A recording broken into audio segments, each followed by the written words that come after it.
Alright. Welcome to Sideboard MTG. My name's Eric, and we've got another Dev's deck for you guys. This is Dimir Thievery. Looks like Dev wants to not only play with his cards, but yours too. So, should be a lot of fun. Hope you like it. If you do, give it that thumbs up, and if you like the content in general, hit that subscribe button. Helps out the channel a lot, and doesn't cost you a thing. Alright, we've got a pretty sweet deck. Got a lot of people here in chat already. I am sorry for the delay, but you know, things happen. Anyway, we do have a really sweet deck for you guys, and we're playing some really powerful cards. You guys might not have noticed, but Terramander's in a top tier contender right now. I hope everyone watched the Pro Tour or Mythic Championship Cleveland 2019. I guess we don't call it the Pro Tour anymore.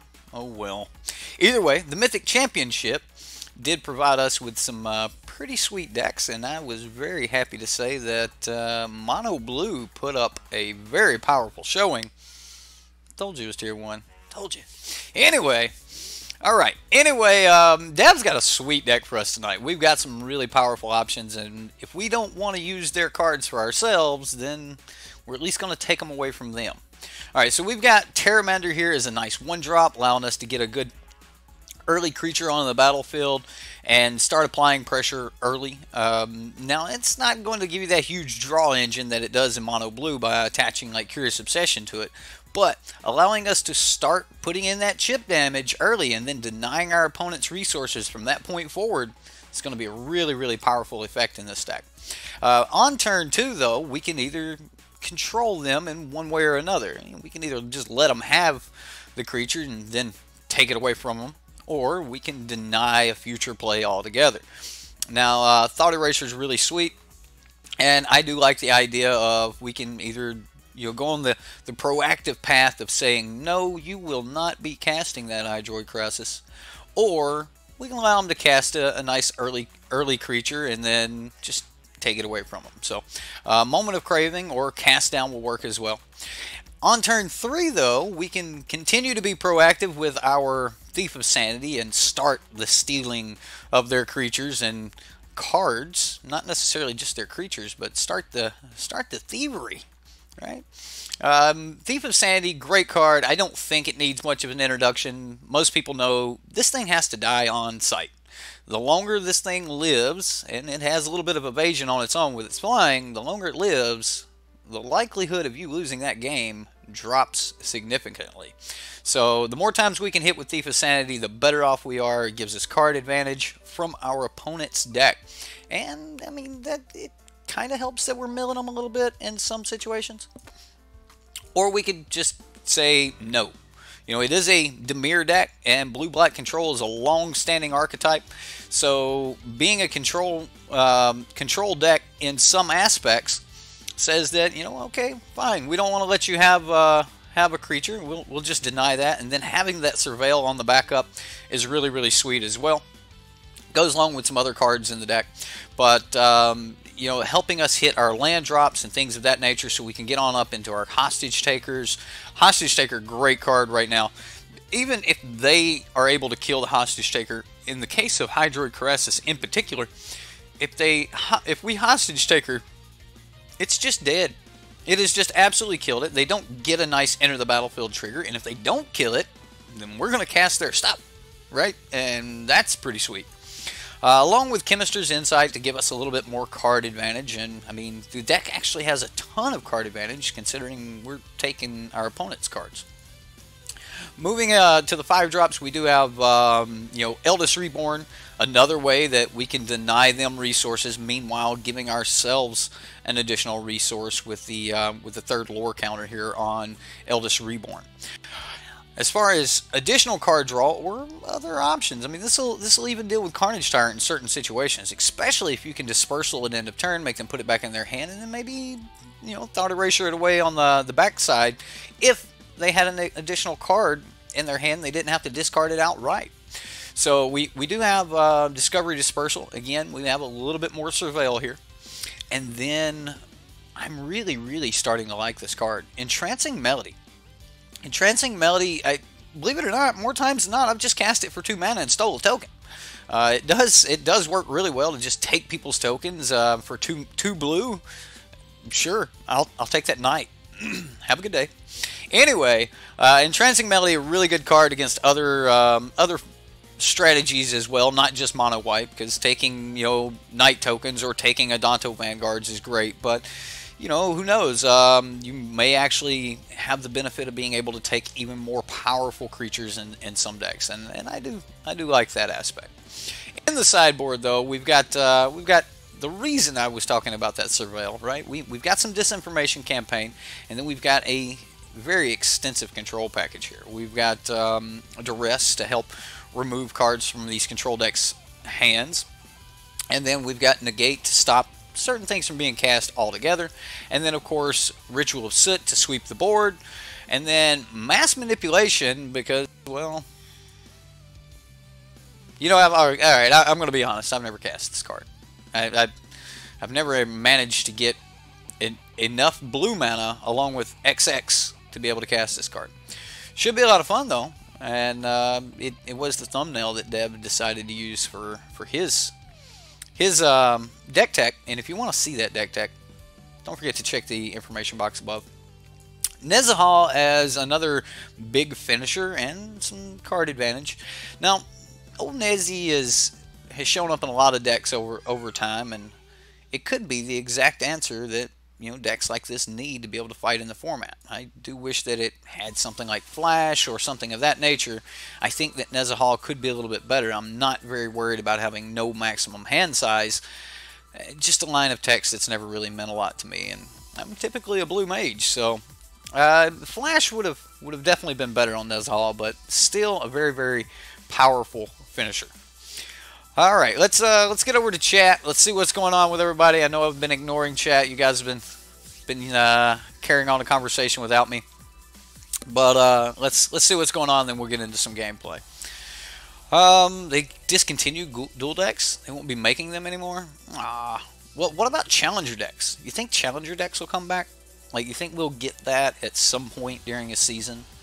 I really hope so. I mean, the challenger decks seem to be a great idea, and it was a great way to give everyone, a big chunk of the top tier decks. Like, there could easily be a Golgari challenger deck that would just supply you with all of the Explorer creatures and things like that. So, yeah. Looking forward to this deck. Yeah, me too, Kenneth. I looked at this deck and I was like, man, if this plays as well as the Rakdos Thief deck that we played a while back, then that will be a lot of fun. So, what's up, Be Informed? How you doing, sir? Be Informed here has been putting up some more videos on his channel. You guys need to check that out if you haven't already. It's a little bit of arena content for you guys. I know everyone's wanting more arena content, so check out Be Informed. Neve, challenger decks were fun, but they released them too close to the rotation. I kind of think that's the idea. The format needs to be really stable and take the decks that have just done well over time, and then throw those out to the challenger decks. So, yeah, I agree that they did show up awful late. I mean, pretty much everyone had spent their money on Heart of Kieran's and Scrap Heap Scroungers and things of that nature long before challenger decks made it out. So, challenger decks were confirmed January 14th. Awesome. Did they confirm when we'll get them though? You built your gate deck for only $50. No, that's pretty sweet. I assume you went 4-color? Alpha Investment said there was speculation on it. Well, we've got one person saying they were confirmed January 14th, while we got others saying that Rudy speculated on Challenger decks. I figure Challenger decks will be a thing. Anyway, April 12th or April 6th, as you recall. Cool. Well, that's awesome. Am I going to do a top 8 video from the Pro Tour? I do plan on it. Yes, I do. I do plan on breaking down the top 8 decks. I don't figure the video will go as long as a lot of my top 8 decks, or top 8 meta coverage videos do, just because the decks are all really well known. We did not have a lot of, I'll say a lot, we didn't have a lot of innovation, which kind of disappointing, but I was really happy to see Mono Blue. This is a deck that I have backed and supported for 2 seasons now. Even though it was only tier 1.5 last season, Terramander looks like it has really pushed it over the edge, and I've been backing that deck for most of this season as well. And the deck's really starting to show its true colors, or color. Anyway, we're gonna get into some gameplay. Can you see the main deck? Sure. The main deck. The easiest way to see the main deck is, if you haven't already, would just rewind the video. I went over all of the cards, and if you want to see a true deck tech on it, check out Dev. His link is in the information box above, and the deck list itself is in the description box below, so you can check that out there. But overall, it's a pretty sweet deck. I mean, everything from Terramander. We don't have a lot of creatures, though. I guess the plan is to take them from our opponents. So, anyway. Show its true color. Aren't you punny? Yes, yes. Now I'm talking to myself. Wait a minute. I talk to myself all the time. Anyway. It's not insane to talk to yourself. Only to answer yourself. 4 Lava Coil in your burn. Helps against Drakes. Yeah, LSV was actually playing Drakes, which surprised me a bit. It did surprise me that LSV was playing Drakes. Although, kind of surprised me that Reed Duke was on Mono Blue, when most of us know that Reed Duke's a Golgari mage. It was also kind of funny that they said that his Ravnica guild affiliation was Selesnya, and I assumed that he said that, but I've always known Reed Duke to be a Golgari mage, and that kind of took me back a little bit. Has Reed lost his faith in Golgari? Anyway, all right, we get to we don't have a 1-drop, so the Dimir Guild Gate won't be a big problem. We can start doing things on turn 2, and we will have the double blue, assuming we get our 3rd land. I think this is a very keepable hand. We don't really have a threat, but we do have means to take a threat. There's a Terramander. Well, I think I'll play my own Terramander. It will put us in quite slow. Maybe I should have opted to Entrancing Melody his Terramander.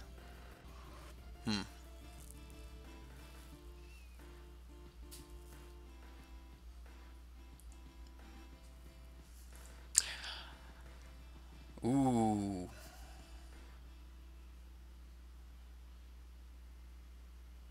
See, this deck runs 19 creatures now, though. And if I let him untap, I may never be able to deal with this. I'm going to be very risky here, guys.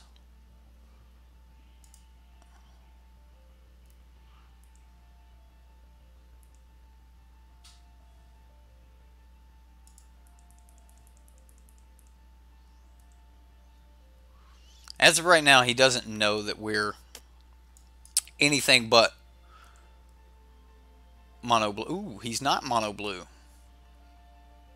He doesn't know that we're not mono blue yet either.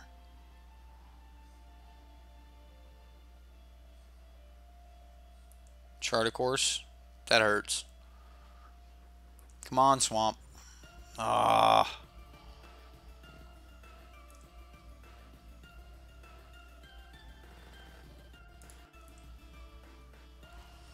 Had to give my hand away with the Dimir Guildgate. Could prove to be very bad, though.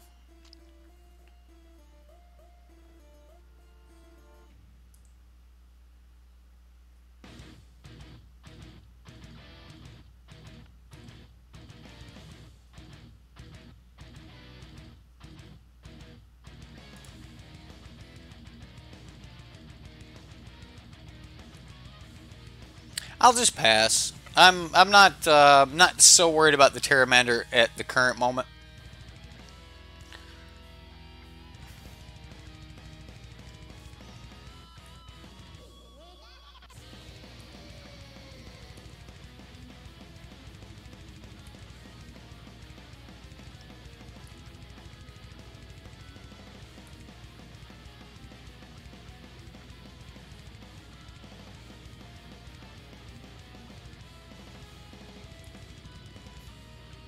The Drake will be fine for the cast down.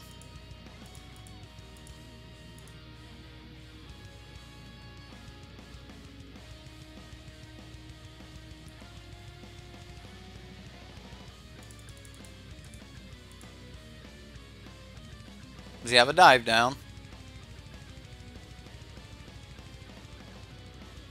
Spell Pierce. I should have known that. Figured it was some way to counter us. We're going to take a big hit here. Although, I do have another Entrancing Melody, and we might be able to get away with it. I assume this is the turn where we start to... Yep, take massive damage from the Pteramander.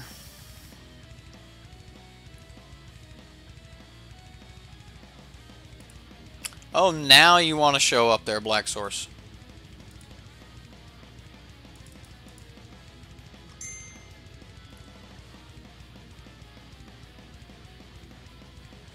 Thank you for the Pteramander. And activating it for me, opponent. He's going to Lava Coil his Pteramander. And he's going to Lava Coil his Pteramander again. Okay. It's nowhere near as bad as I thought it was going to be. That's actually, I'm totally okay with that. I'll wait. We'll wait. Yes. Yes. Inappropriate or comments on YouTube videos at this point will get them demonetized, and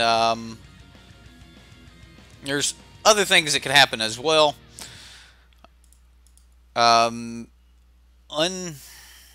Uncontrolled or unmoderated comments in live chats can get you into trouble, which is not really a big deal. I mean, we don't have many people that are just completely rude, but I do expect that at this point we'll start to see a lot more rudeness. I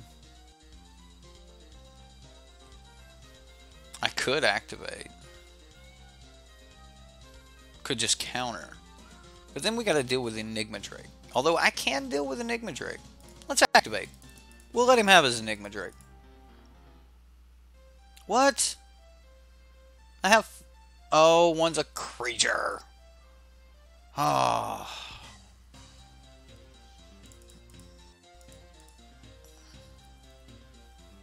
Ooh, yeah, we'll leave that on top.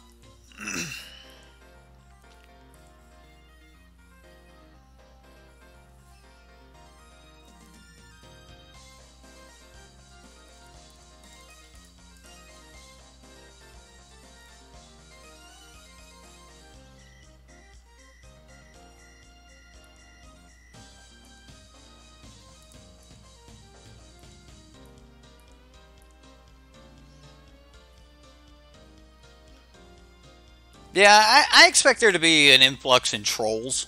I really do. Yeah,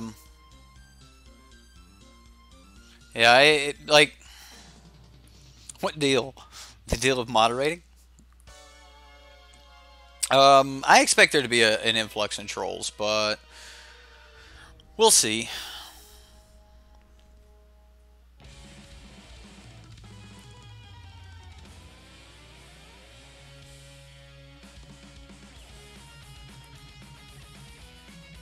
You want to activate this one for me too, opponent?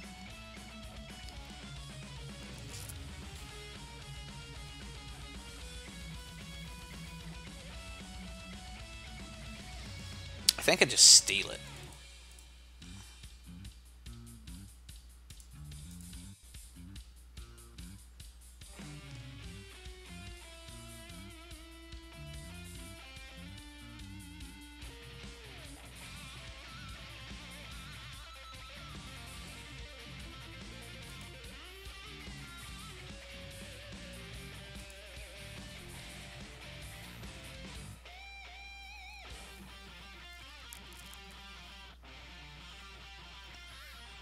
One, two, three,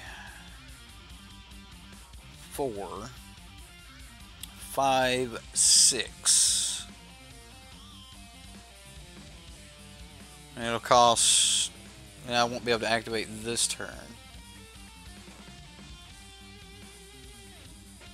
That's fine.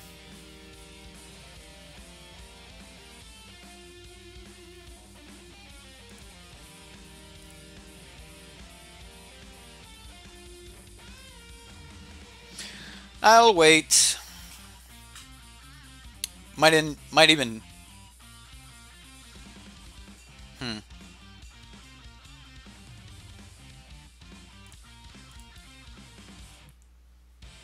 Yeah, we may even take our hit here.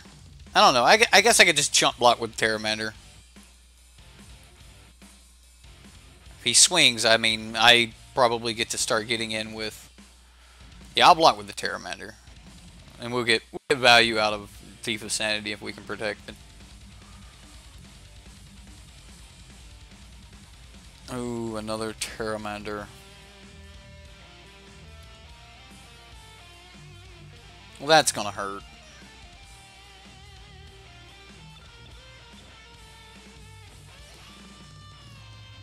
Because he can activate for 1 blue now.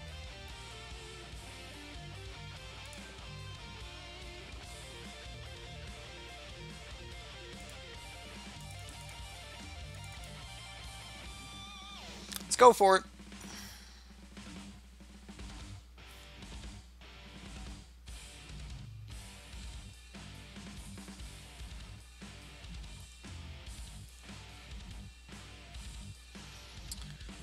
I'm going to risk it. I'm going to risk that his last card's not a dive down or a spell pierce.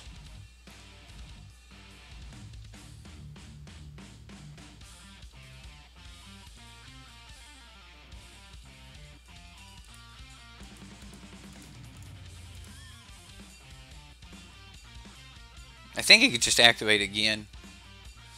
Yep, he's just going to activate again. Yeah. I'm in trouble now.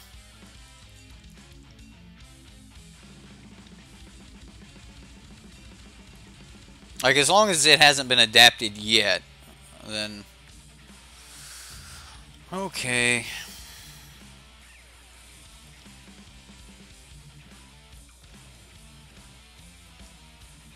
Terramander. The power of Terramander. Oh, and there's the Crackling Drake I was worried so much about. Erg. And another Terramander. Oh.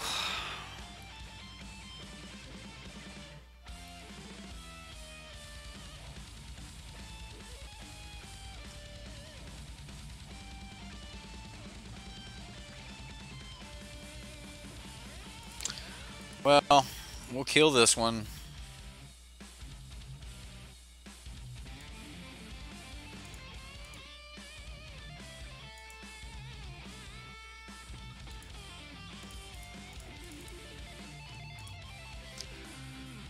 Dispersal one, and these are acts of desperation at this point.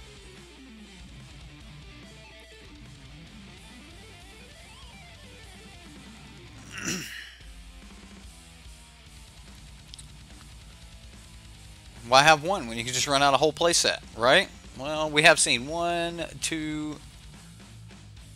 Okay, we haven't seen the whole playset. He's shown us 3 of his Terramanders, and this is going to be brutal. Brutal. And we don't have other cast downs in the deck. Cast down's so important right now. Cast down's a great card. It's probably going to be the theme of the night. I wish I had another cast down. I wish I had another cast down. That's not horrible. So if I take a Terramander, I can activate the Terramander. Can't I? 1, 2, 3, 4, 5, 6, 7, 8. So yeah, we can take Terramander, activate Terramander, use Terramander to block.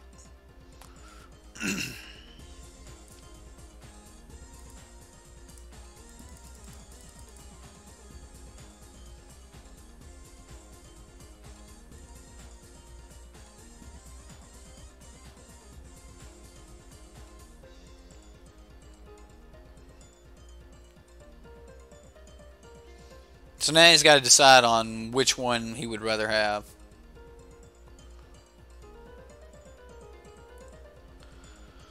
Okay.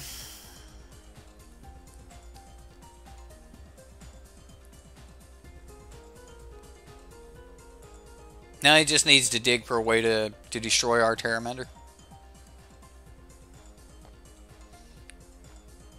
Once a healing Grace of Aid turned into Necromancer, making deals with demons and then making deals with demons and then backstabbing the demons.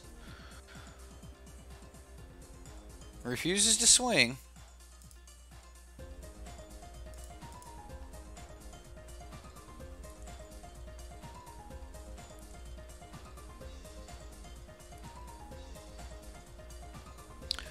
Well, for now, I think we just stare at each other for a moment while he tries to get enough cards together to destroy our Crackling Drake, or to destroy us with his Crackling Drake. Alright, so as much as I want a Thief of Sanity, I think I have to put Terramander.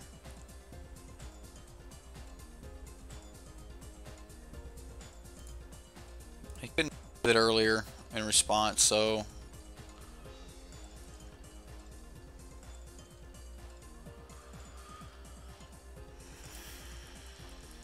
we'll go for it. Need to close this game out. And as of right now, he's not willing to make the trade, so we'll see what happens. If he attacks, he has either found a way to kill it or has another means.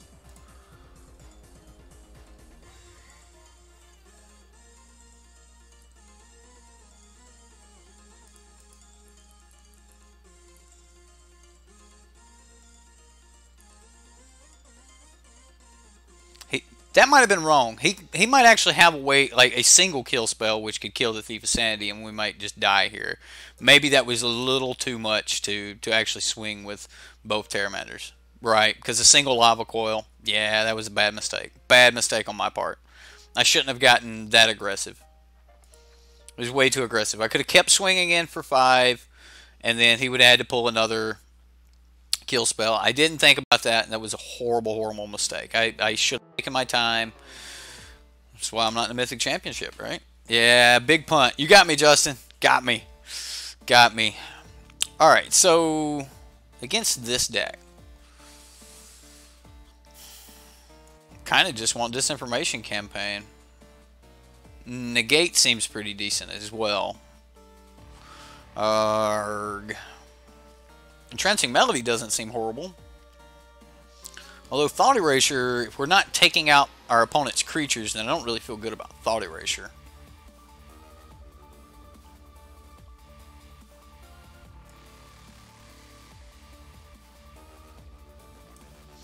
What do we bring in versus Drake's? It seems like it's LSV's deck, so. Mass Manipulation? Really? Okay. I'll bring in mass manipulation.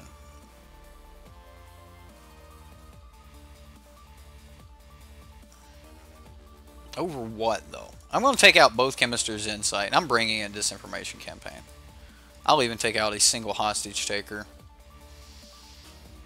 And I don't want to take my Surveils out. Moment of Craving seems kind of weak in this matchup. I guess we'll run it like that. Ritual? I mean, we get the Terramanders with Ritual. But you're not going to get the Crackling Drakes. And he does have Enigma Drake, so we might be able to take an Enigma Drake. But come on, mouse. Come on. Oh no. My mouse has been acting up the past couple days. Maybe getting time to get a new mouse. I like my Razor Naga though. Ah. Blasted. Oh no. It's a... Come on. Come on, mouse. Maybe there's a piece of fuzz in it. Maybe that's what it is. Or maybe not. Uh-oh. I can't move my mouse. There we go. Alright. Terramander, go.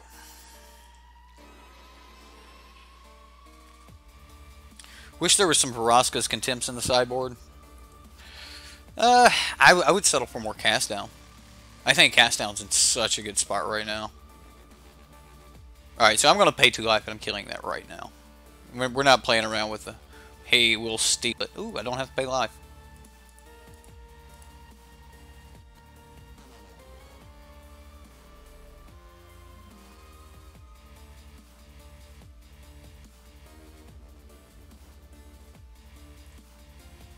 I mean, we would have got a return on our investment with the Moment of Craving giving us 2 life back, but... LSV didn't run Terramander in his deck? I'll have to look at those closer.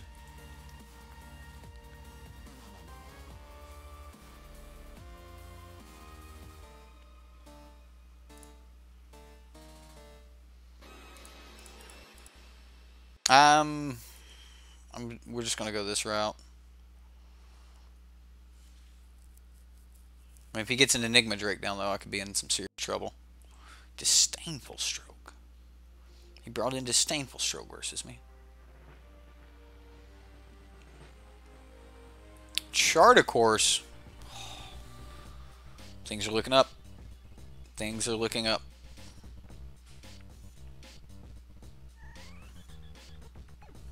I mean, he's getting a filter through his deck here, though.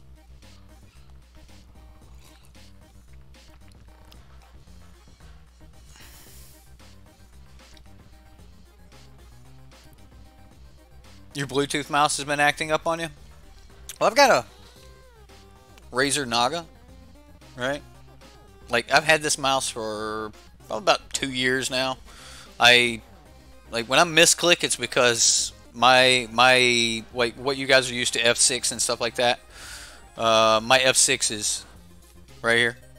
So, anyway, I'm going to pay the life. We just telegraph that we've got a Sinister Sabotage.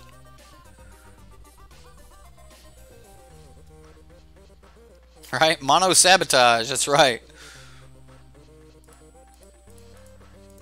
Sabotage. Thought Erasure.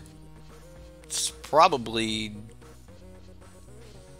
decent, but I can't play it right now. I think I'll just put it in the graveyard. Oh my goodness! My mouse won't move!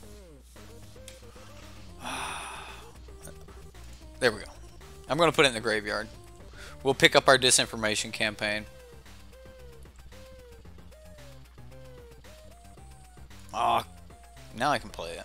I can play it next turn.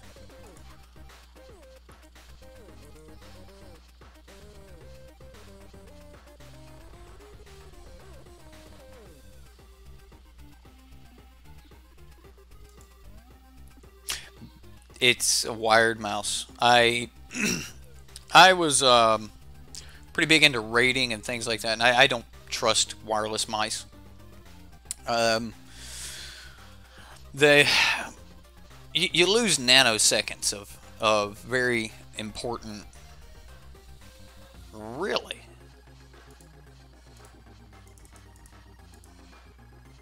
No, you cannot have my. At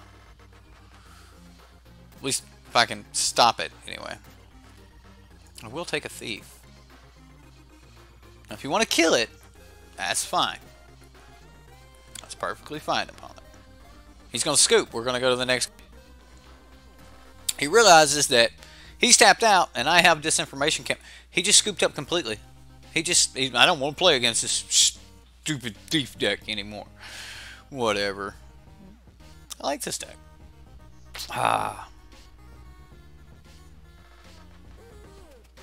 Yeah, I've had this mouse for about 3, maybe 4 years now. But yeah.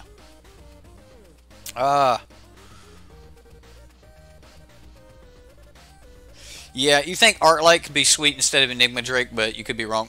I like the Arclight decks. I think the Arclight decks, they push a lot of power, and I do. I like Arclight Phoenix. And we actually have enough cantrips in Standard right now to make it a pretty decent deck. I mean, you can take tournaments with it for sure. It wouldn't be unheard of to spike a tournament with an Arclight deck, but you know. Imagine you in a Mythic Rank match, your mouse just stops, then you turn it off, it freezes your screen entirely, disconnected from Arena. I would not be informed. I would be peed, man. That would really make me. That would make me upset. Faulty equipment in the middle of a high-ranked match or something like that. Wouldn't want to see that either. The guy from Family Feud. Okay. You talking about like the new Family Feud, like Steve Harvey Family Feud, or what? I'm gonna mulligan this in. I need a few more land. So we had Mono Sabotage last time. I'll put this in the grave. And this time we're gonna play around with some Thought Erasers.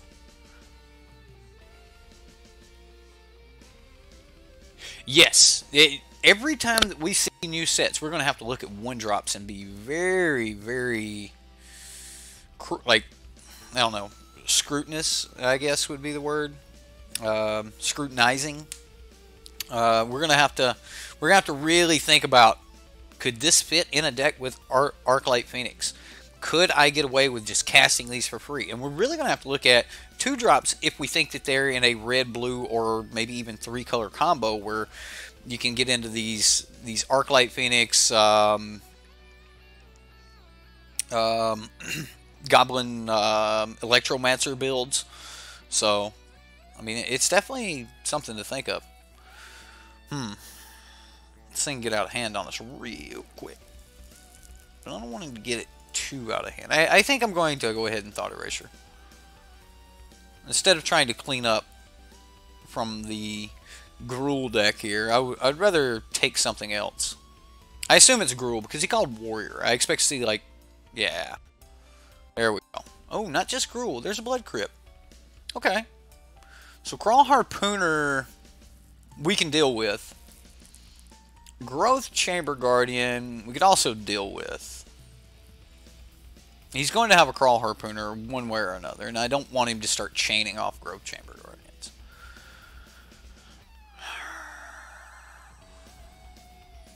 But if I kill the Pelt Collector, then I most certainly have to kill the Crawl Harpooner. Most of our creatures have flying. Maybe I'll allow the Pelt Collector.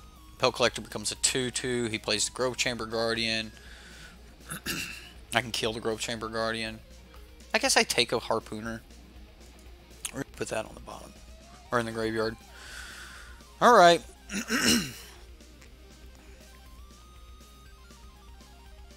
No. No. In Paper Magic, your opponent does not have to continue to reveal a card. He reveals a card to you, and then once that is over, once priority shifts and you move on to your next play, it's up to you to remember what he has in hand. Now, some opponents will be nice, and they'll be polite, and I'll just play face up since you know these cards, or stuff like that. My recommendation, and I know I'm not the professor when it comes to saying that this is the best product in the world. Go on Amazon and get you a boogie board. That's what they're called. They're called a boogie board. Get you a boogie board. And just write the stuff down. You don't need to have paper. They come in multiple sizes, so you can find one that won't be too bulky. I actually like the medium size one. There's one as large as a clipboard. There's one that's much smaller than that. They come with cases and things like that. But go on Amazon, get you a boogie board, and then you can keep up with cards. But it is your responsibility to keep up with a card. So the question is, so we took a harpooner. So he didn't even play the cards that he's revealed to us.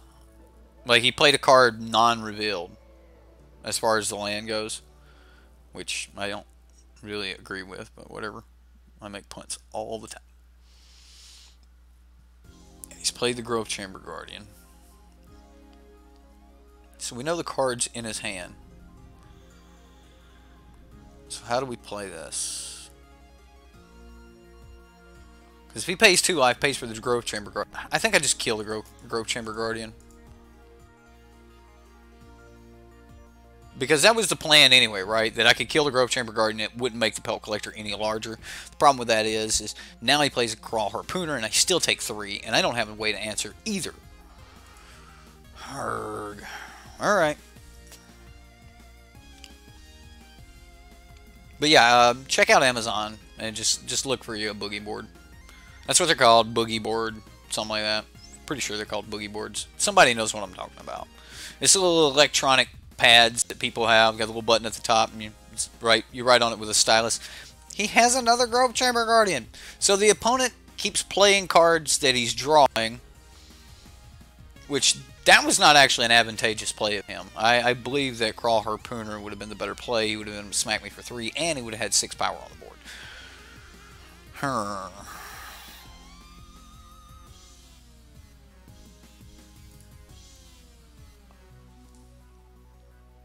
He does have status statue, which will destroy our Eldest Reborn. Alright, so let's go digging for something here.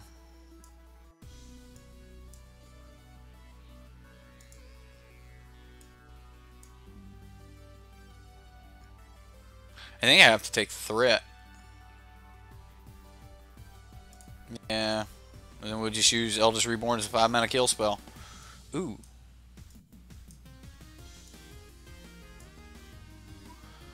This is what we have on top. I'll leave that on top.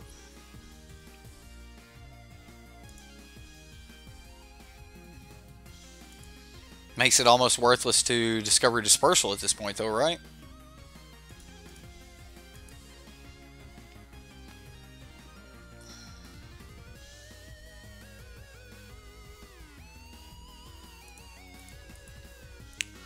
I guess not.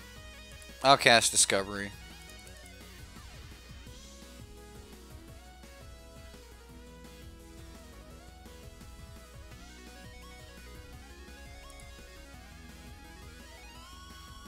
Top. Man, I don't think Thief of Sanity does it for us, but if we can start hitting with it, I'm gonna keep the Thief.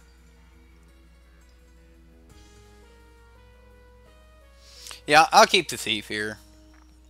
Maybe. Ooh, he played a Dragon Skull Summit, so we still know one of the 2 cards in his hand.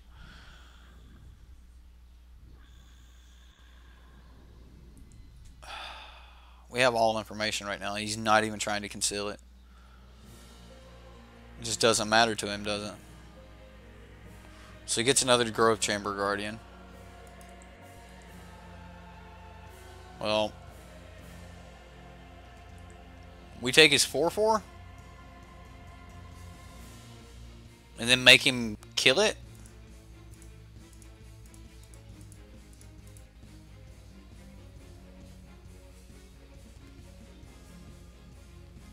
mean, it saves us some damage.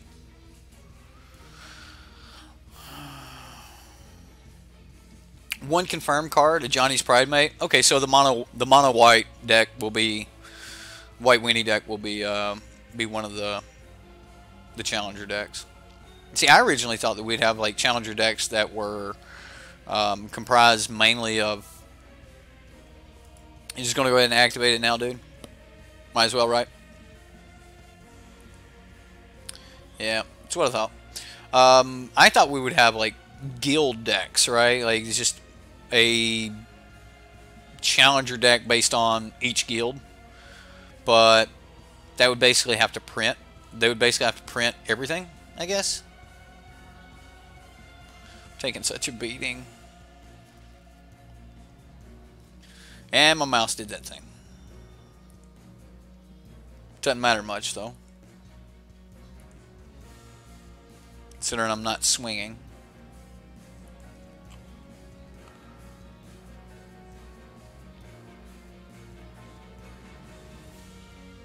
Yes, there are a ton more must answer cards, and there are also a lot less narrowed cards. By narrowed cards, I mean cards like Celestial Purge, something that would only destroy a black or red permanent or something like that. Now we see cards that are much more broad in the spectrum of they can deal with many different decks.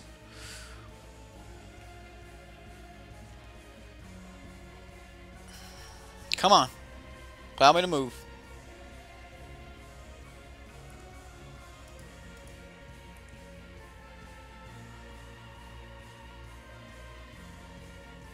We really need a land off the top.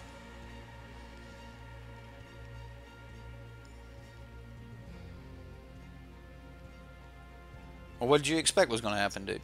Come on.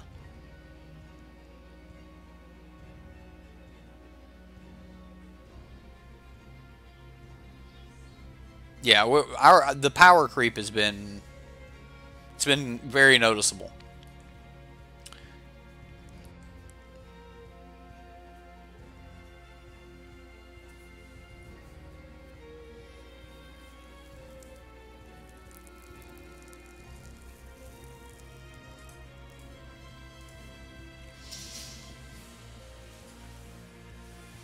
All right, we'll go to the sideboard. But yeah, take for example like all the new split cards, right? You got cards like Discovery Dispersal, which are good in both, both matchups. Whether you're running against a control deck or you're running against an aggressive deck, you have Discovery Dispersal. Like cards like that, there are a lot more cards that are just less likely to be dead in a given matchup, and you can still get some value out of them. I think Ritual of Soot is going to be a must here. I'm going to get rid of Chemist's Insight. Erg. I think that's about all we bring in. We actually need more Cast Down. You're surprised that being true that a standard Boggles-esque deck hasn't jumped out. Yeah, that's risky. That's really risky. The best one I've seen so far is a blue-red deck that was Champion of the Flame. It ran off of Champion of Flame and had Dive Down and Spell Pierce in it. Now I've seen a bunch of them that didn't have Dive Down and Spell Pierce in them, but the one I seen, the best one that I've seen so far was that. I've had a couple friends that have been working on Boggles and things like that, so this is going to be a slow hand, a very slow hand. Although he's deciding whether or not to mulligan to 5. Looks like he's going to keep 6. Alright. Hey, it's a new Darkwing Duck song.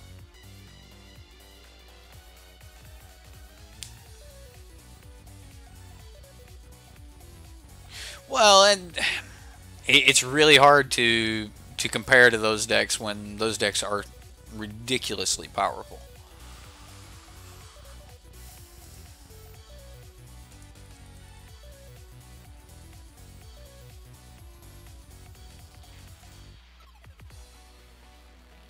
What'd you guys think about Gruul top 8ing? Oh, you mean natural hexproof creatures? The Vine Mayor deck?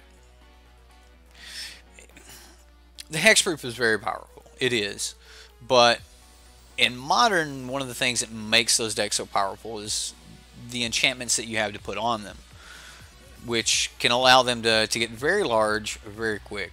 So I agree that the natural hexproof creatures are very good, but I think we'll just pass here.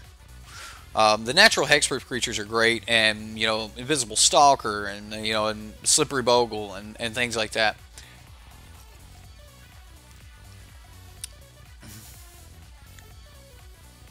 I don't think we're going to find a Gutter Bones. Come on, dude. Not the old Gutter Bones.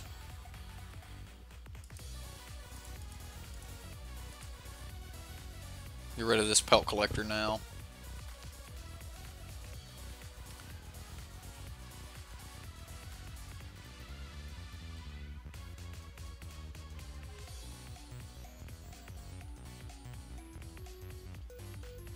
Yeah, Gruul is a threat, and I've actually lost to Gruul quite a few times, but I'm still not. I'm not convinced that it's the new on curve deck. Do we think he's got a kill spell?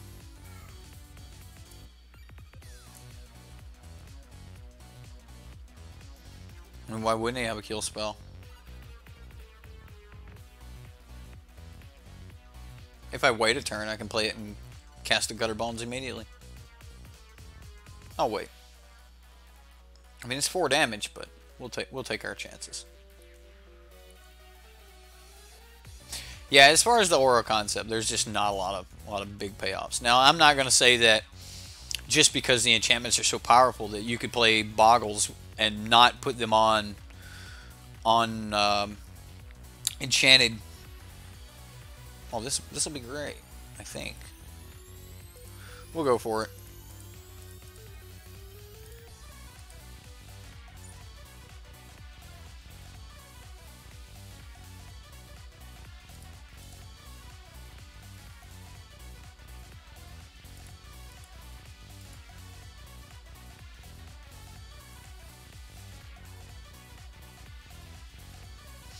But no, I don't think that the Boggles deck would be good without the combination of hexproof creatures.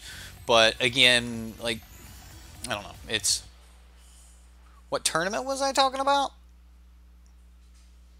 I was talking about the Mythic Champ, like the Pro Tour, man. Mythic Championship, that thing. Do we take that?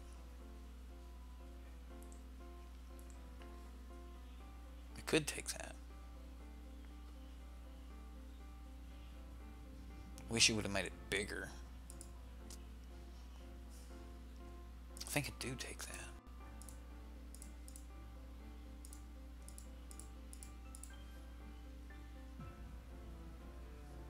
It's only got a hexproof on your turn, buddy.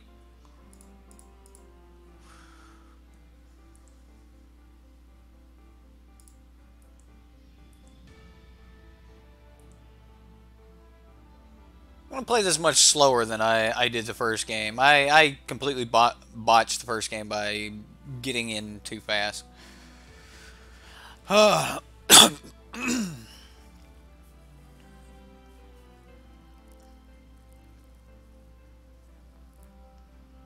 Where can you watch it? Should be able to see part of it on Twitch, I think. I'm pretty sure it was aired on Twitch. If you check out Wizard's website, there should be something on there. Need to get this Terramander to a grown boy very quickly.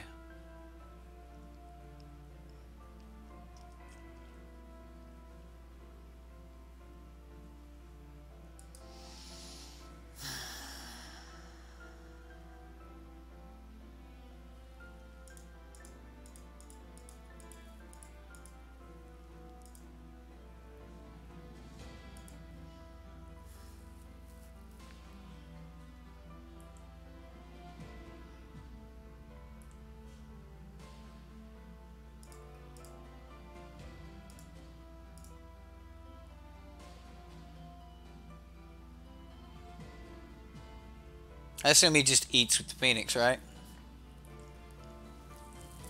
There's no way he eats with both of them. Right, he's just going to eat it with the Phoenix and take the 3. I'm okay with that.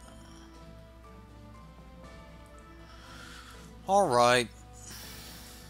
Alright, Mr. Phoenix.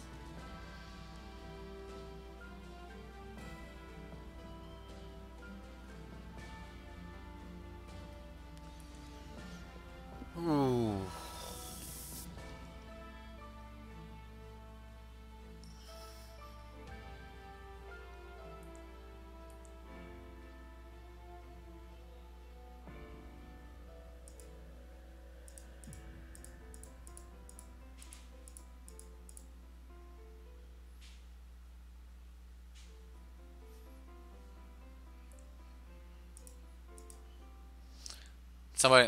Somebody hit me with a pun on that one for not just countering, taking my 4.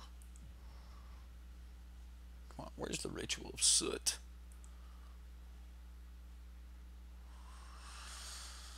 Okay.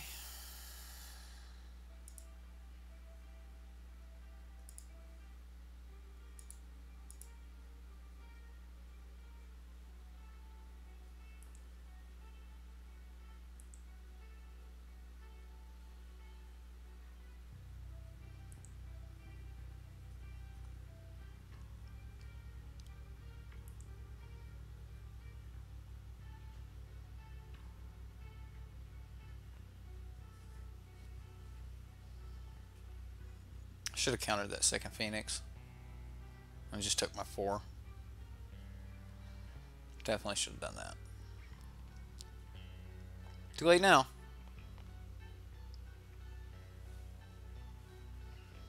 Collision. Looks like we're gonna end up taking some damage anyway. Discovery Dispersal. Let's go to the graveyard with that.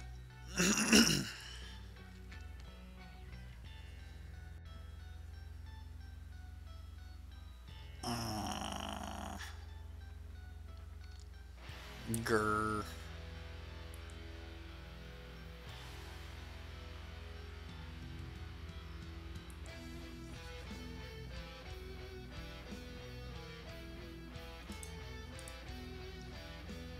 I mean, I guess I don't have to scoop yet, but I should just scoop right now.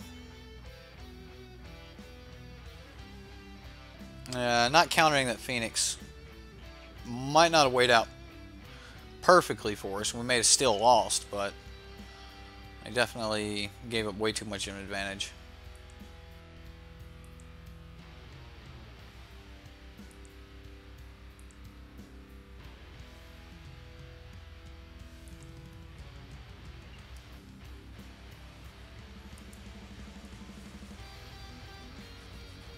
Yeah, way too much of an advantage. Acts of Desperation time.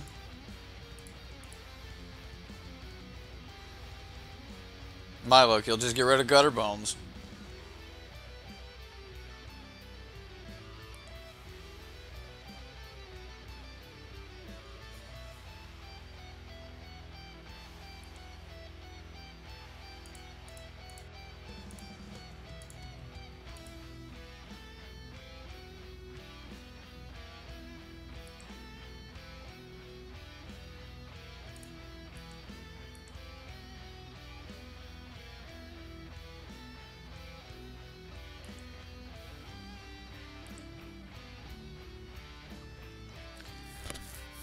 Arg.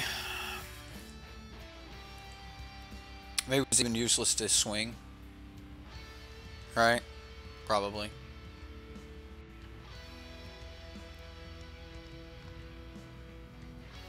Can I get rid of another Phoenix? I conceded 3 Phoenixes. Yep. Ugh. Oof. It's not working out the way I wanted it to tonight. You heard something about a Jund deck with unclaimed territory? Jund Warriors. Jund Warriors. There's also the Jund Goblin deck that's floating around. Most of those decks aren't really like that black. They're mainly like Gruul Splash Black, and most of those decks only have like Status Statue as the black card in the deck, but this one clearly had a little bit more than that. So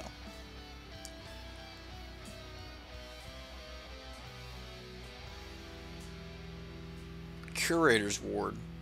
I like Curator's Ward. That's an interesting card. You kind of need to be ahead before you use it. Therefore, it's technically just win more, but it's not. It doesn't feel as much like win more because it's more like continue winning instead of win more. Whereas, like, you need to be ahead, you need to have a good permanent that's worth protecting that should win you the game before you're gonna, make it hexproof. But like your Planeswalker or something, like if you put this on a Teferi, then you're doing pretty good. But then again, if you got a Teferi down and you're upticking, you're winning anyway, right? So, I mean, but I understand your fascination with Curator's Ward. I also liked the card when I seen it, but it's definitely a win more card. So, well, you got a lot of warriors. You've got Skeleton Warrior. You've got Crawl Harpooner is a warrior. You got Pelt Collector is a warrior that we've seen in that deck. Goblin Chain Whirler is a warrior. And this way you can like base the main part of the deck just completely red. Every land should produce red, and then you get to run all the dual lands so that you have red, green, and black. And it seems to work. Urgh. We got a bunch of draw cards. It's 2 lands, and I got spells that I can cast. I'm going to keep, even though we don't have a lot of interaction. Alright. We'll see what happens.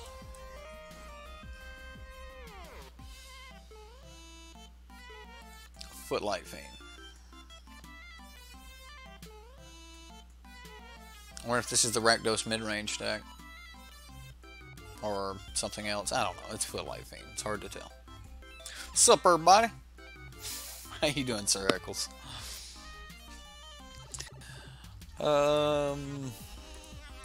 Let's get some information, right? Maybe it's better to play that later, but I want to know what I'm playing against. It's a Judith deck. What an interesting Aristocrats deck is that. Well,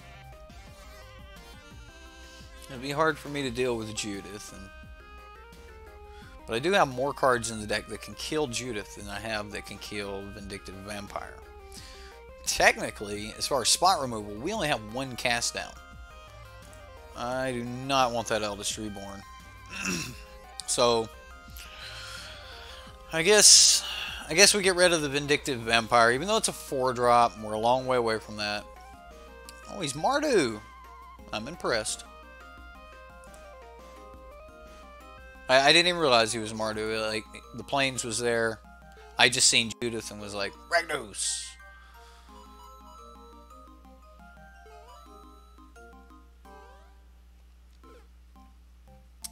Oh, did I miss something? So I haven't won one yet. Sadly, I'm a little disappointed in myself here. I'm actually a little disappointed in myself for even playing Terramander right there. I should have dug for a land.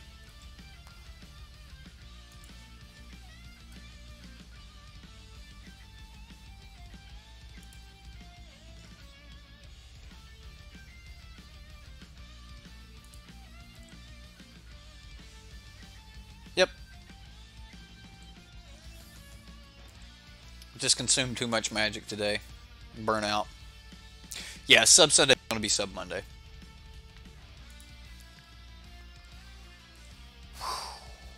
We're already taking 4 per turn. Play the other Blood Crypt?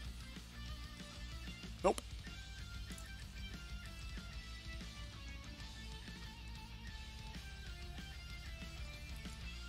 I don't know why, but I like Mardu's colors. Like one of the few decks that I've hung on to lately is a Mardu Hero deck. I've actually put in some reps with that Mardu hero deck. I like it.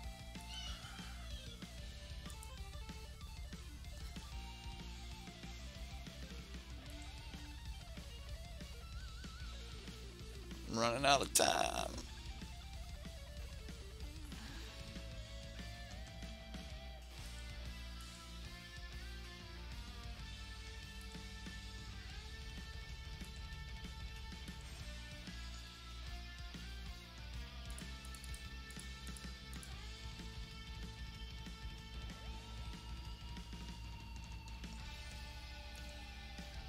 That could help.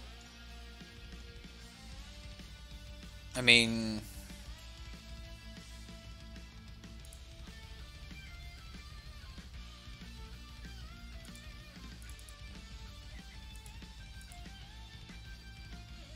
we take the Footlight Fiend, play the Terramander. I assume he's just holding kill spells. He hasn't been adding to the board. He's still hanging on to that. There it is. Alright, he played it.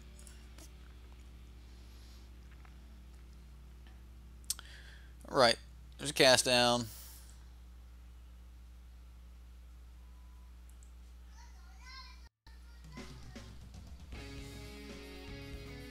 We could start stall tactics here, though.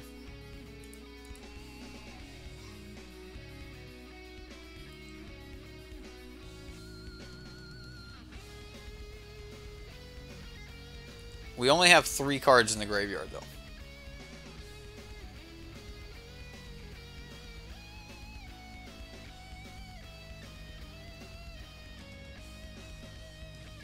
Pitiless Pontiff.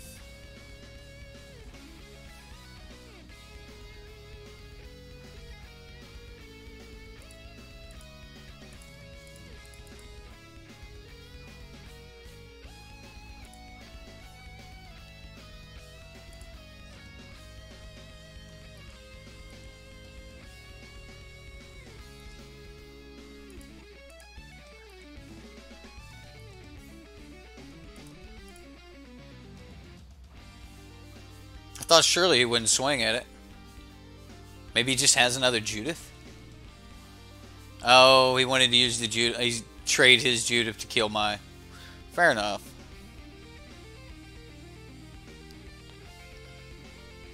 I think we benefit from that exchange, and if he plays another Judith, then...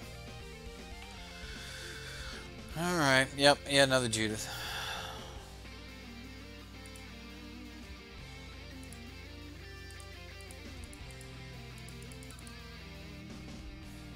I wonder if he's got the Mortify. Alright, we're at 4.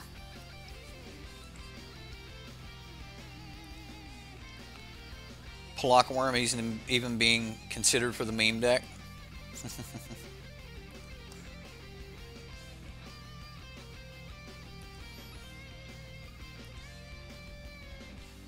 Ooh, got to discard his last card. I like it. It was a land. It was a land.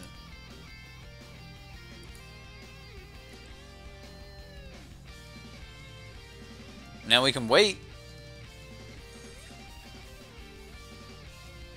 Tithe Taker. The Taker of Tithes. I think I'll... Yeah, it actually seems okay to put on top. Because we're about to get, like, a Terramander back anyway. I mean, I guess I could get one of his cards back. But I'm more interested in Terramandering this thing out. I'm going to cast Discovery Dispersal first, though. Or Discovery, not necessarily Discovery Dispersal.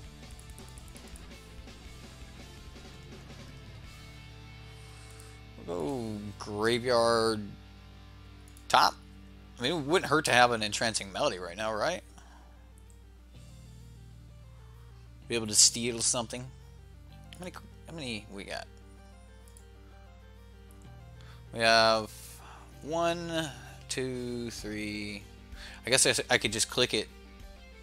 Oh, we can do it for 1. All right, fine.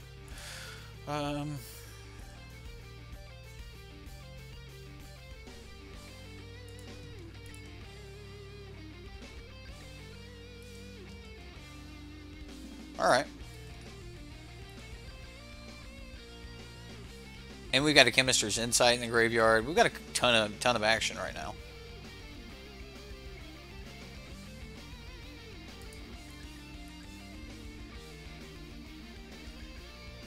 And if he plays anything that's really detrimental, we just bounce it back to his hand, make him discard it with his Dispersal. And if it's worth taking, then we just take it.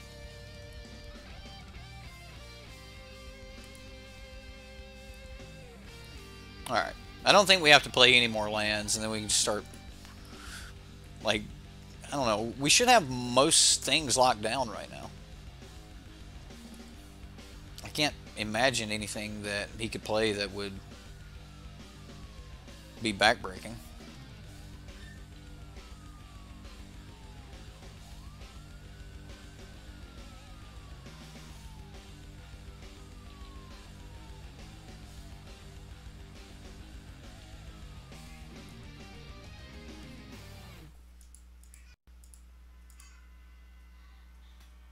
An excuse to gain some life?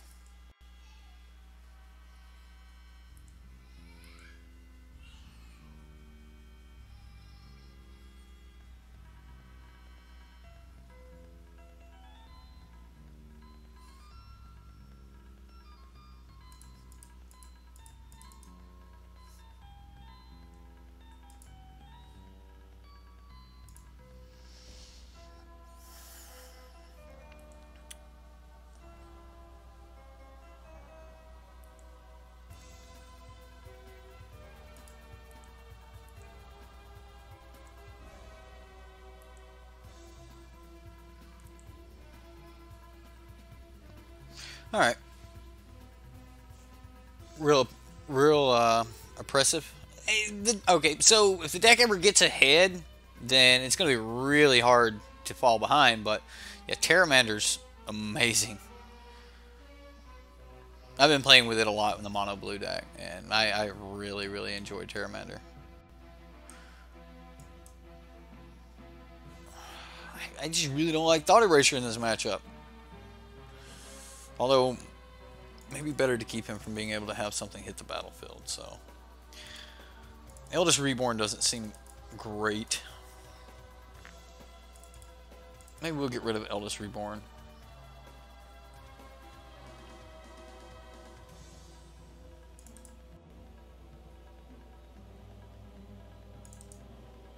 Although Entrancing Melody is probably really good in this matchup.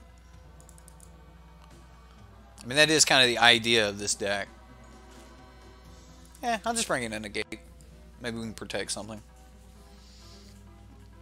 Terramander is wonderful right now. It's a great card. Like I said, I've been playing around with the mono blue deck for quite some time, and Terramander's just been great. It's great. It's great. How cute.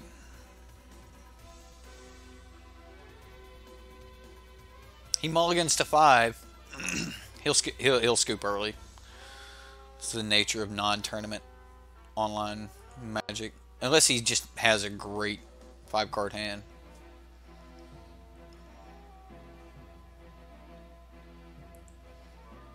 Hey, maybe we'll win one here.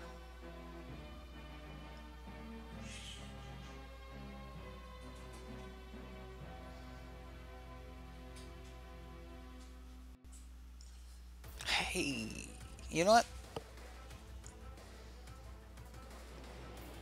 I'm going to play the Gilgate. I am not actually interested in slapping this Terramander down extremely early. I would just have to lose it. I'm actually more interested in... I mean, maybe we should lose it. Until I can flip it, playing the Terramander doesn't really pique my interest.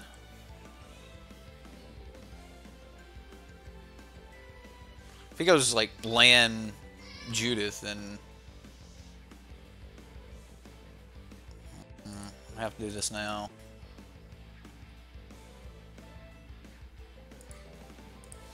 Kill this. We gain 2 life. We'll play Thief of Sanity, and then we'll wait and like steal his Tithe Taker. I'd rather steal his Tithe Taker than than most things.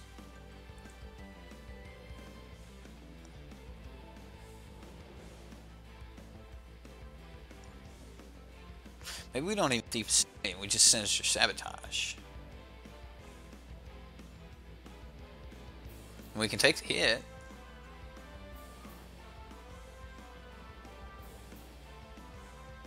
I think we'll just take the hit.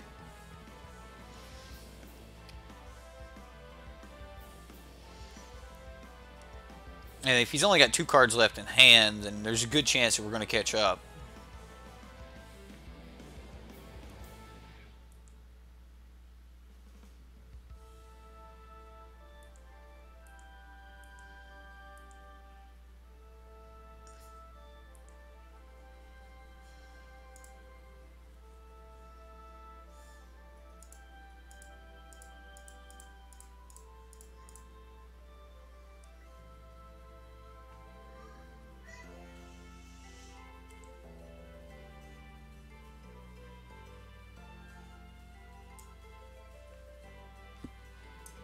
He scoops. He scoops to me taking his type taker. Whew.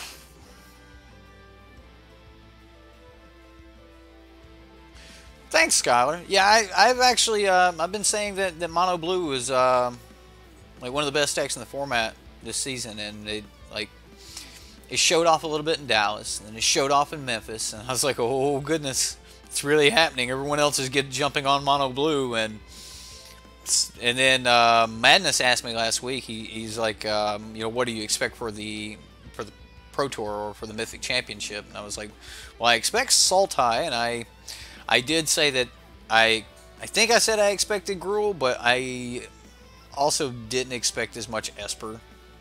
So Esper caught me off guard, but I did expect Mono Blue. Ever since the printing of Terramander, the Mono Blue deck has had the additional threats that it's needed to really be a powerful deck. And Terramander seems to be great, but you'd really like to see the Mono Blue deck played? Maybe I'll play it. I can play that on Arena. I have that deck on Arena. That's my primary deck on Arena. So I have been maining in the Mono Blue deck for the past season. So alright. Yeah, maybe I'll do that. Maybe I'll play some Arena for you guys this week, and I'll play the Mono Blue deck. I guess I should see if I have all the cards for the Tier 1 Mono Blue deck. Or, I say most of them are Tier 1, but the deck that won, I think it's Autumn's deck. But, anyway. Well, I did not do so well in our 3 games tonight. But, we went 1 and 2. One of those could have possibly been different if I hadn't have just completely misplayed. I took an unadvisable risk at the very beginning of one of those games that I didn't like. Immediately after I'd done it, I was like, that was bad. That was very bad. But, so yeah, I guess I'll have to play my Mono Blue deck for Arena. I played one last season, but I haven't played it since I put the Terramanders in it. But the deck's really sweet. I'm really enjoying Mono Blue. The problem is a lot of people don't have a lot of success with Mono Blue because, well, there's not as much practice with it, and it's not a really easy deck to pilot. The ones that piloted to success this weekend at the Mythic Championship, they did great. They did absolutely wonderful, and they were great players. I mean, you got people like Reed Duke and Autumn, which did great. So yeah. All right, guys. What would I do different in this deck? Not punt so much. More cast down, right? Yeah, it's definitely a bear to pilot.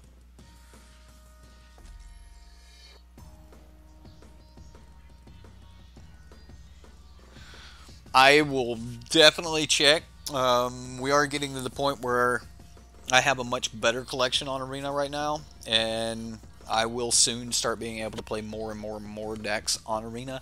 So we'll see. I don't want to play the devs decks on Arena unless I can have 100% of the deck on Arena. So if I don't have 100%, then I'm not going to do it. Like I don't want to deviate away from that. But all in all, I would add more cast downs to this deck and roll with it. maybe one less hostage taker or something like that. I don't really like relying on Eldest Reborn as our primary kill spell. We can't really kill anything once it's hit the battlefield that's larger than 2 power, except for our single copy of Cast Down, which feels really bad. All in all, the deck was a lot of fun to be able to take our opponent's stuff and play with it. I don't think it's as good as the Rakdos Thief deck that we played quite some time back. I think the Rakdos Thief deck was better, and that was also built by devs, so, you know, it is what it is, you know. But yeah, that's about all I've got for this deck. I am going to go pull the Subscriber Sunday decks tonight, so I'm going to start that now. I guess I'll give everybody like 30 minutes to get your final votes in for the Subscriber Sunday or I guess it's going to be Subscriber Monday now, but the Subscriber Monday decks. So if you guys want to jump over, yeah, the Steel and Sack deck. Yeah, the Steel and Sack deck was so much fun. I loved that deck. But anyway, if you want to go over and vote on the decks for Subscriber Sunday, I'll give everybody about another 30 minutes. And then I'll pull those decks, and we will run those tomorrow night. And then I guess I'll have to squeeze it in the schedule and stream Mono Blue at some point this week. So, but I've also got to start pulling the decks for the top 8, and we're gonna talk about the top 8 decks. I'll do the meta breakdown, what I think of those decks, the analysis on those decks. I know quite a few of you seem to like those videos, so we'll do that, and we'll try to have that out by tomorrow night as well. If you guys want to check out the Mythic Championship, I would check over on Twitch. I think the replay of today's video is still rolling, so you can go check that out and probably get into like the semifinals or the finals right around now. So anyway, you think Contempts over Sinister Sabotage and a couple of Lazav could help this deck? I don't think Lazav's worth playing. Yeah, I don't like that. I don't like Lazav, especially with one of the few creatures in this deck. So a third of the creatures in this deck have an enter the battlefield trigger, and Lazav doesn't work that way. It would work decent with Thief of Sandy, and being able to turn Lazav into a Terramander to be able to give Lazav more +1 counters would be really good, so I don't know. You created a Patreon page. How do I recommend you share it? Well, first off, your first patrons should be your family members, right? Or people that have supported you in your effort to start streaming. So you can do that. Most people say, you know, they recommend that you don't do Patreon at all until you get to a certain number, but others say that you should start your Patreon immediately. So you can take that for what it's worth. I definitely recommend that you get your Patreon started as early as possible if you plan on actually trying to turn your stream into if you're trying to turn your stream into a job, or I hate to use job because it's kind of like why you want to start streaming, is because you want to avoid the job, right? You want to have a career out of something you love, not just a job. I would hate to turn Magic into a job, and that can happen from time to time. It can get to the point where it's like, well, I have to go do this or something like that, and then it can feel like a job. But you don't want to do that. So turning your stream into a career, we'll say that, or an income. Then you're gonna want to get your Patreon started as early as possible, and I wouldn't expect much out of it at first, but you could end up with some very, very supporting patrons, and it will definitely start to springboard your channel. Right now, though, your primary focus should be on advertising anywhere you can to get more people to come to your channel. Your primary focus for your first year of streaming should be getting monetized on YouTube, especially if you're going to be streaming or posting videos directly to YouTube. If you're going to be using Twitch, then it's actually as simple as just stream. Twitch will actually give you credit for the hours that you're putting in, and that will help as far as building your crowd and stuff like that. So I definitely recommend that you decide what you want to do. Right? Do you want to be on Twitch or do you want to be on YouTube? I have flip-flopped between this quite a few times, and eventually I just basically said I'm going to go just stick with YouTube, because even the people on Twitch want a YouTube following, but there's really no reason you can't do both. And eventually I am going to be doing both, but I do recommend that you pick one at first, and then work on either becoming Twitch partner or YouTube affiliate, whatever they call us. It's when you hit 1,000 subscribers and you have X amount of watch time and stuff. Basically, when you're monetized. As soon as you're monetized, at that point you get additional points in the algorithm, which will start to spread your content quicker. As far as the algorithm works, as far as YouTube goes, you need to check out a guy named Daryl Eves, right? Daryl Eves, he does. You just check him out here on YouTube. Just look up Daryl Eves, and he's a hefty guy, but man, he'll show you all kinds of nice tricks and stuff like that. So you want YouTube and creating a channel, Patreon, to help people get into the mythic level in Arena. Well, that's awesome, dude. Well, then, by all means, then if you want YouTube, then for now, focus on getting to 1,000 subscribers, right? You'll be able to help out more in the long run. As you have more subscribers, you'll be able to help more people. So, but yeah, check out Daryl Eves. He's gonna teach you how to get set up on YouTube and all of those things and the things you need to know. I will say that don't just go back and see his beginner videos, because there's a lot of things that have changed. YouTube's constantly changing their algorithm and what matters and stuff, so make sure that you're looking at what's relevant, and Daryl Eves tries to keep us up to date on it. So he'll show you how to grow your audience and go from there. Don't be discouraged, I would say.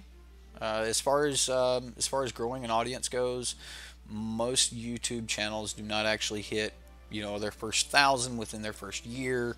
So don't be too discouraged, and don't do like I did and get super happy when you actually do, because there will definitely be an ebb and flow of subscribers. So find your niche and get into it, and good luck, man. That's what I've got to say about streaming on YouTube. Be informed. So good luck. As far as advertising goes, be careful. You'll get your account banned from different Reddits and things like that. Until you get to 1,000, you're more than welcome to post every video that you make on my Reddit. Go over there, you post your video. At least everyone on the Reddit will see it.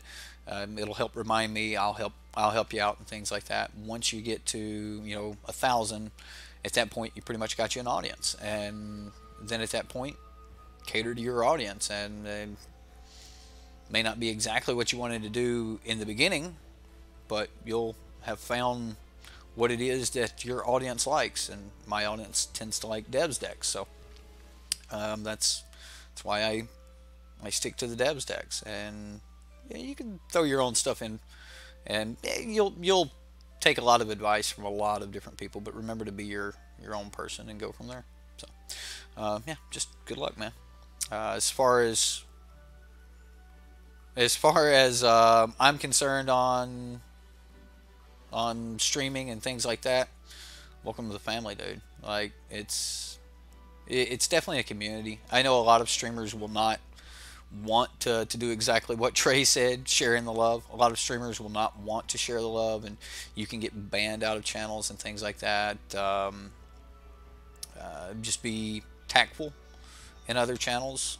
I have done it. MTGO Traders, Taryn from MTGO Traders was very, very good to me. There's a lot of other communities that will be very good to you. So anyway, after you get to 1,000 subscribers, I recommend at that point you start branching off, and you start to really hone in on what it is that your audience has. Because by the time you get to 1,000 subscribers, sir, you have an audience. So best of luck to you, man. It's a rough road. So anyway, yeah, Terran's a great guy. I like that ginger. We'll leave it at that. I'll probably get in trouble for calling him a ginger, but he's a ginger. He's a good ginger. He might have a soul. I hear such things don't exist, but whatever. Anyway, most of my family's redheaded. Sorry, there's just a lot of ginger jokes that roll around my family. Anyway, that's all I've got for tonight, guys. Right, soulless or not, Terran's a good guy. So is Dev. Dev's a good guy. He's not a ginger though. But anyway, Dev's a great guy. And thanks to Dev for giving us this deck. I hope that you all enjoyed it. Hopefully you maybe even picked up a little something.